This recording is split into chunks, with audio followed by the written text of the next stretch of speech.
Hey friends, welcome to Huge Head Studio. My name is Robbie, and this week I'm feeling something from the Fallout universe, so I decided to make Vault Boy, but as a ghoul.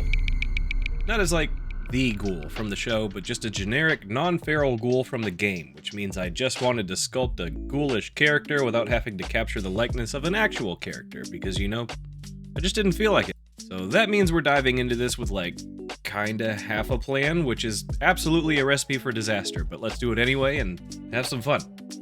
We started things off by building an armature wire skeleton and bulked it up with some aluminum foil because aluminum is cheaper than solid Sculpey and I'm stingy with my art supplies. Then I rolled out some original Sculpey into slabs with my pasta maker and wrapped it around the foil to create a base layer of clay and then smoothed it out as much as I could. I like to use original Sculpey at this stage because it's cheap-ish and softer than Super Sculpey, which makes it easier to work with when I'm just blocking in a bulk layer with very little detail. But while building the bulk layer, I went and made them a little bit too chunky, so I took a blade and trimmed some of the fat before moving on to start building up and detailing the rest of the body. The goal here, and literally the only plan that I have at the moment, is to make the body look like a 3D version of the cartoon Vault Boy mascot, so basically the same build as the bobbleheads in the games, which means he should be nice and doughy with no muscle mass whatsoever. I slapped a blob of clay on for the neck and then shoved the head down onto it to squish the clay and create a nice little seat for the head later on.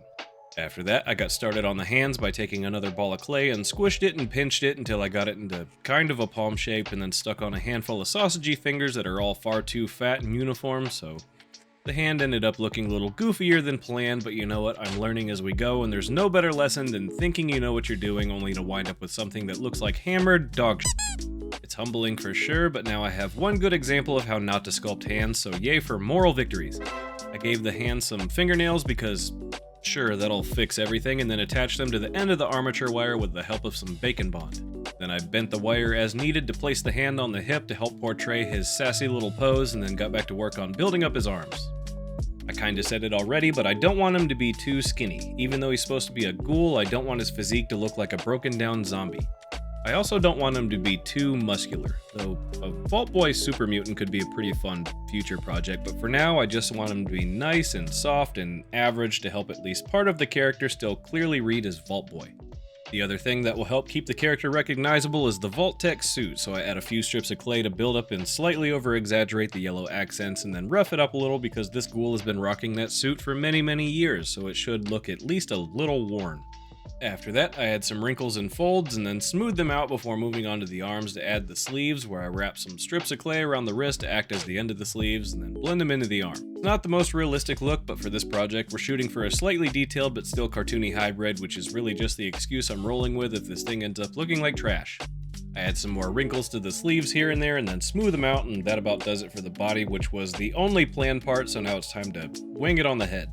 I start by poking some eye holes and then sketch out a little skeleton-style nose before squishing on some more balls of clay and blending them in to build up the jaw. I then sketch in the mouth before realizing the features are too high on the face, or I don't know, something just don't look right, so I fill in the eye holes and smooth it out so I have a fresh canvas to work with and then give it another go. Once I got the new face mapped out, I slap on some more clay to build up the top of the head and then roll it around on my desk to smooth it out because, I don't know, it seemed like a good idea. I then map out the cheekbones and start removing material to give the cheeks a ghoulish, sunken-in look because in all my years of playing Fallout, I don't remember ever seeing a ghoul with chubby cheeks, except for those bloated, glowing, feral ones, but they're like super baddies, so they don't count. After that, I dig out the nose hole and then the mouth and then carve a little indent into a ball of clay for the iris before shoving it into the eye socket. I only dig out the iris for one eye as the other will be closed in a wink. So the open eye can focus on the thumb for the hole. If the mushroom cloud is bigger than the thumb, then you're screwed thing. Next I add some little strips over the eyes for the eyelids and then wrinkled them up a bit because the ghoul's eyes kind of look like Keith Richards. Actually, the whole ghoul really looks a lot like Keith Richards.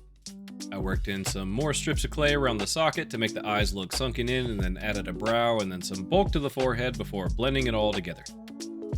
Next, I added a little clump of clay for the bridge of the nose because apparently that's all that survived, and then add some teeth, which I placed way too far back into the mouth, but it's okay because Bob Ross said we don't make mistakes, just happy little accidents. Sometimes the happy little accidents just look really stupid. After squishing on some lips and shaping them into a grin, I worked in a few laugh lines to try to keep him looking cheery and make the smile feel a little less creepy. I mean, he's a ghoul, so there's only so much you can do, but at least I tried. From there, I bulked out the jawline a bit and then added a few random wrinkles and rolls to the skin to make it look aged and pitted and irregular like Iggy Pop's stomach. Then I squished on some half-circle globs of clay for the ears because for some reason in the Fallout universe the noses go but the ears hold on strong. There may be some scientific reason for this, I don't know. I doodled my way through every science class I ever took. Once the ears are done, I throw the head back on the body and then get started on the hair. To fit the rest of the sculpt, I'm going for the detailed but still cartoony hybrid, so pretty much the same rough hair shape as the cartoon or the bobbleheads, but with more texture. I build the hair up with a bunch of little rolls of clay and then take a metal tool to carve some thick strands throughout to give it the texture I just mentioned, which in the end kinda gives off a Gary Busey vibe, but we'll fix that with paint. Maybe. We'll try to fix it with paint.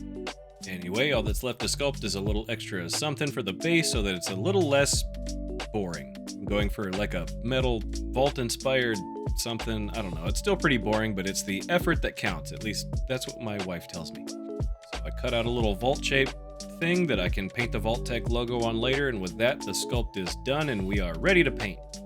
I start the paint job by airbrushing on a simple gray primer coat. Parts of the paint job will be pretty flat, so the base coat will help the opacity of those other flat layers later on.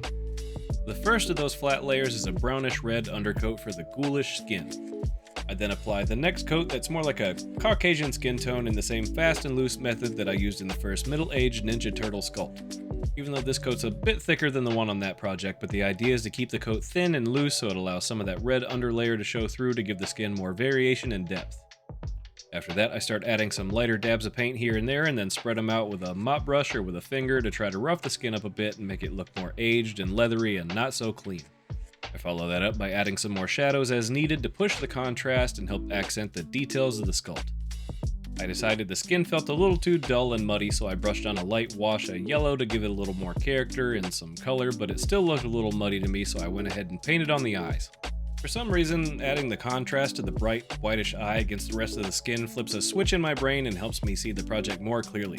It's like stepping back from a painting you've been staring at for too long. I get a different view of it and everything suddenly makes more sense and I know what to do next. I follow up with the same process on the hands and then add some weathering to the eyes as well as a radiated green iris and a little black pupil, and then we move on to the hair. For the hair, I brushed on a dark base coat into all the recesses so I could dry brush on a series of yellows that get lighter and lighter with every layer. It's not great, but it's decent enough, I guess. One of these days I'm going to build a super hairy character to force myself to learn how to properly sculpt and paint hair, but for now I'm going to claim this is a stylistic choice so I can feel better about it. Anyway, I painted a flat layer of blue and yellow on the suit to make sure it instantly reads as a classic vault suit, and then added a few layers of lighter and lighter blues and yellows to build up the highlights as needed and to kind of mute the color a bit to suggest the suit isn't brand new out of the box. Then I added some lowlights and some grime with a smoky sepia wash to push the point even further. That does it for the body, so all that's left to do is to paint our boring little mount accessory with a metallic paint and then age it with some grime and rust before we finally put it all together and see how our Vault Boy Ghoul turned out in the end.